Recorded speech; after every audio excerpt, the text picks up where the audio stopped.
Hello everyone, my name is Pranjal Hindustani और स्वागत करती हूँ मैं आप सभी का मेरी इस यूट्यूब वीडियो में। और जैसा कि आप सब लोग जानते हैं कि पहचान मेरी सिर्फ इतनी है कि होती रहती हैं गलतियाँ अक्सर मुझसे, बड़ा मुश्किल है कि मलाल करती हूँ। होती रहती हैं गलतियाँ अक्सर मुझसे, बड़ा मुश्किल है कि मलाल करती हूँ। शायरा हूँ रूह से जनाब, मैं हर्फ से हिसाब शब्दों से बवाल करती हूँ। और आज के इस शुभ अवसर पर, गणतंत्र दिवस के शुभ अवसर पर, मैं आप सभी को तहे दिल से बहुत बहुत बधाइयाँ देती हूँ कि हमारे देश को ये संविधान मिला, जिसकी वजह से हमें कुछ अधिकार मिले, जिसकी वजह से आज हम खुलकर जी पा रहे हैं। लेकिन कहीं ना कहीं संविधान का मूल जो था वो कहीं ना कहीं हम भूल चुके हैं।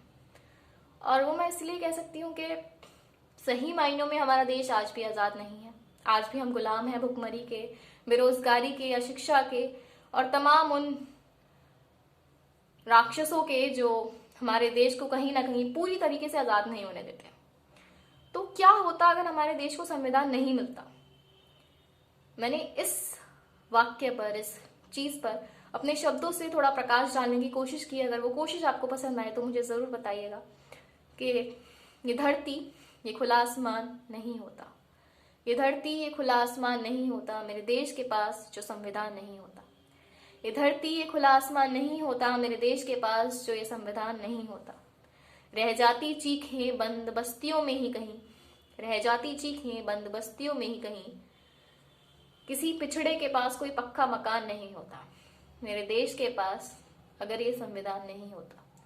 न मिलता बराबर का हक हर बच्चे को शिक्षा का, न मिलता बराबर का हक हर बच्चे को शिक्षा का, नारियों के पास भी उतना सम्मान नहीं होता मेरे देश के पास जो ये संविधान नहीं होता।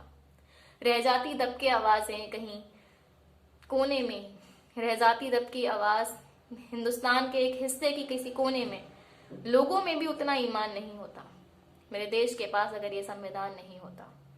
और रहते इसी जगह पर, इस जमीन से जुड़कर हम, रहते इसी जगह पर, इसी जमीन से जुड़कर हम, पर लोगों में कहीं हिंदुस्तान नहीं होता मेरे देश के पास जो ये संविधान नहीं होता।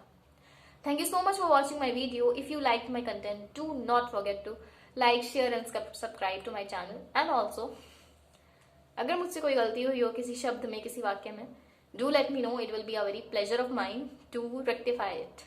Thank you so much.